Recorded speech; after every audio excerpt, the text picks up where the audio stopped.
मानसा के मूसा गांव पहुंचे मुख्यमंत्री भगवंत मान। सिद्धू मूसेवाला के परिवार से साझा किया दुख।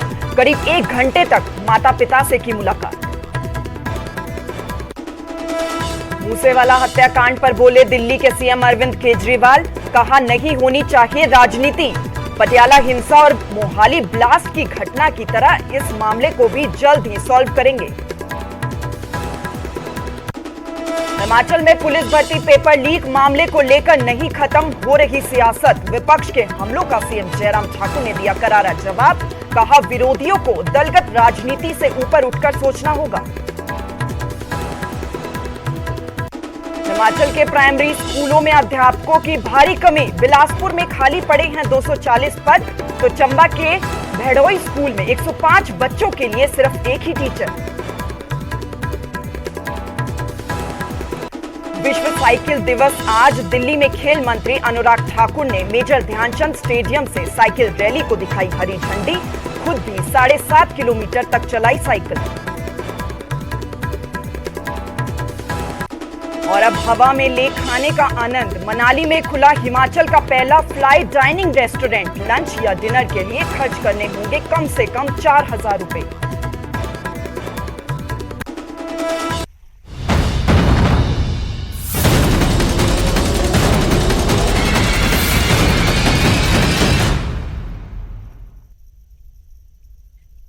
नमस्कार, मैं आपके साथ श्वेता राजपूत। न्यूज 18 पंजाब हरियाणा हिमाचल आप देख रहे हैं। बुलेटिन की शुरुआत करेंगे। सबसे पहले एक बड़ी खबर आपको बता दें।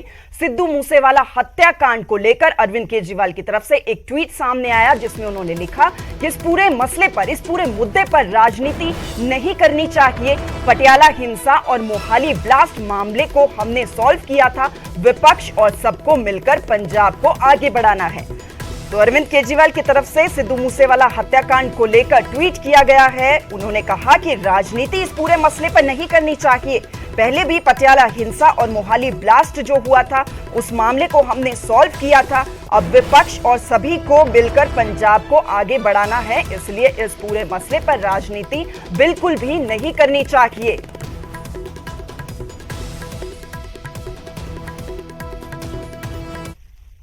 है उसके ऊपर राजनीति नहीं होनी चाहिए, गलत बात है।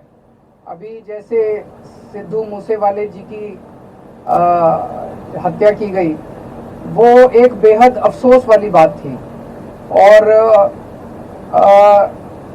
उसके लिए पंजाब सरकार, पंजाब के मुख्यमंत्री ऑलरेडी कह चुके हैं कि पूरी कोशिश जारी है और हम विश्वास दिलाते हैं कि दोषियों को पकड़ के कड़ी से कड़ी सजा दिलवाएंगे। इसके पहले 2 इंसिडेंट्स हुए थे। पटियाला का हुआ था एक, वो bomb blast, Mohali bomb blast था, और जैसे ही हुए थे 24 से 48 घंटे के बीच में उसको सॉल्व कर लिया गया था। तो मैं समझता हूं कि अभी नई सरकार है, नई सरकार पूरा प्रयास कर रही है, विपक्षी पार्टियों को भी और सब लोगों को मिलकर अपने को, पंजाब को आगे बढ़ाना है, राजनीति नहीं करनी चाहिए। चलिए हिमाचल की खबरों की ओर रुख कर लेते हैं। एक बड़ी खबर, जहां पुलिस भर्ती पेपर लीक मामले पर घमासान लगातार बरकरार है। विपक्ष के हमलों का अब मुख्यमंत्री जयराम ठाकुर ने करारा जवाब दिया है। दलगत राजनीति से ऊपर उठकर हमें सोचना होगा। हमने इस मामले में पूरी जिम्मेदारी से काम किया है और अगले दिन ही एसआईटी का गठन कर दिया गया था। पेपर को भी तुरंत प्रभाव से रद्द करवाया गया। मामले की जांच सीबीआई को सौंपी गई।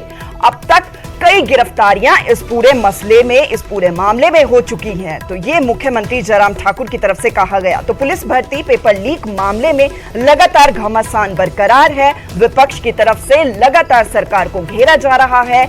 एसआईटी के गठन की बात हो, सीबीआई जांच की बात हो, लगातार विपक्ष सरकार को घेरता हुआ नजर आ रहा है। सवाल यहां पर एसआईटी की जांच पर भी लगातार विपक्ष की तरफ से उठाए जा रहे हैं। अब मुख्यमंत्री जयराम ठाकुर की तरफ से विपक्ष को करारा जवाब दिया गया है। उन्होंने कहा कि दलगत राजनीति से ऊपर उठकर सोचना होगा। हमने इस पूरे मामले में पूरी जिम्मेदारी से काम किया है। अगले ही दिन एसआईटी का गठन भी कर दिया गया। सीबीआई की जांच की सिफारिश भी की गई। तो पेपर को भी तुरंत प्रभाव से रद्द करवाया गया।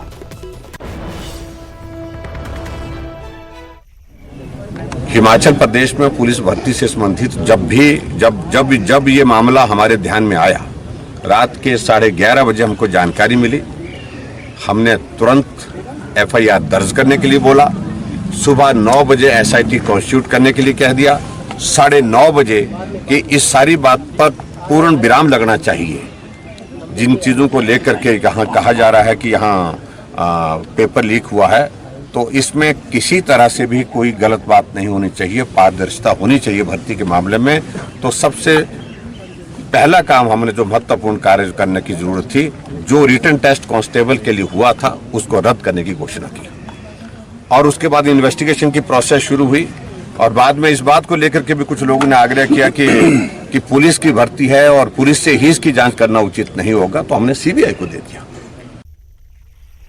तो वहीं बिलासपुर के प्राइमरी स्कूलों में शिक्षकों के लगभग 240 पद खाली हैं। कई स्कूल यहां एक अध्यापक के सहारे ही चल रही हैं। बात यहीं तक सीमित नहीं है, बल्कि CHT और सेंटर हेड टीचर के भी लगभग 25 पद खाली पड़े हैं। गौरतलब है कि बिलासपुर में लगभग 600 प्राथमिक विद्यालय हैं, लेकिन उसके बावजूद हाल क्या है वो आप देखिए।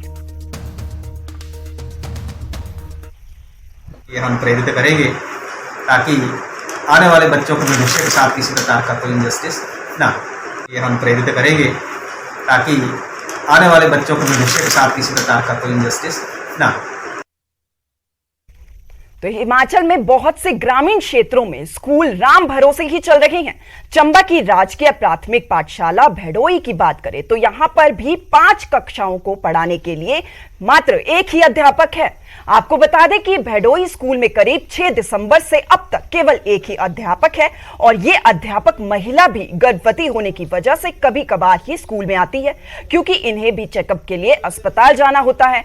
इस वजह से यहाँ पर 105 बच्चों की पढ़ाई बाधित हो रही है। बच्चों के अभिभावक अध्यापकों के खाली पदों को भरने की मांग को लेकर DC से भी मिले और उन्हें ज्ञापन भी सौंपा। हमारे स्कूल में टीचरों की बहुत कमी है सर। हमारे 105 बच्चों के लिए सिर्फ एक टीचर है स्कूल में लेडीज, वो उन सब बच्चों को जो वो कवर नहीं कर पा रहे। इसलिए मेरी रिक्वेस्ट है कि हमें जल्द से जल्द हो सके तो अध्यापकों की हमारे ग्राम पंचायत वार्ड में स्कूल है राजकीय प्राथमिक पाठशाला भैडोई।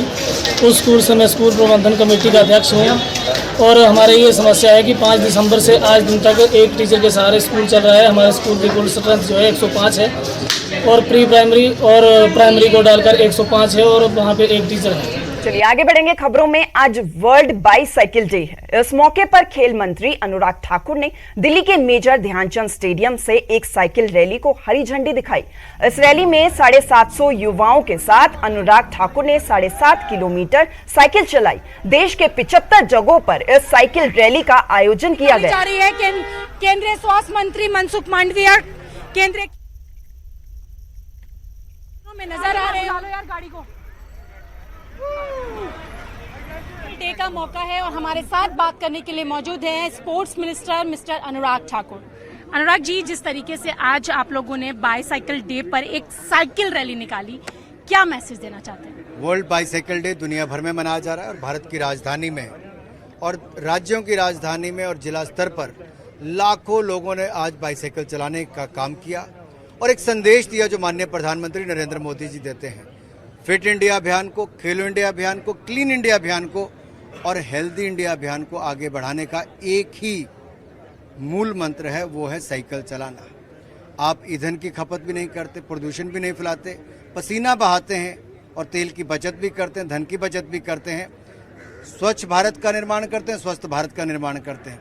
तो आपने देखा, ये थे हमारे साथ बात करने के लिए sports minister mister Anurag Thakur, जिनका कहना है कि साइकिलिंग के जरिए हम अपने पर्यावरण को सुरक्षित रख सकते हैं, उसको प्रदूषण मुक्त बना सकते हैं और साथ ही साथ अपने हेल्थ को भी बेटर कर। चलिए बात मनाली की करते हैं, जहां देश का तीसरा और हिमाचल का पहला फ्लाइट डाइनिंग रेस्टोरेंट शुरू हो चुका है।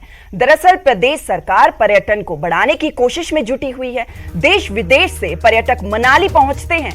यही वजह है कि पर्यटकों के लिए अब मनाली में देश का तीसरा ऐसा रेस्टोरेंट खोला गया जिसमें पर्यटक हवा में खाना खा पाएंगे। इसमें वो लंच करेंगे, डिनर करेंगे। हिमाचल का ये पहला फ्लाई डाइनिंग रेस्टोरेंट होगा। 160 फीट की ऊंचाई से पर्यटक न केवल मनाली की खूबसूरती का दीदार करेंगे, बल्कि हिमाचल के अलग अलग स्वादिष्ट भोजन का भी स्वाद चखेंगे।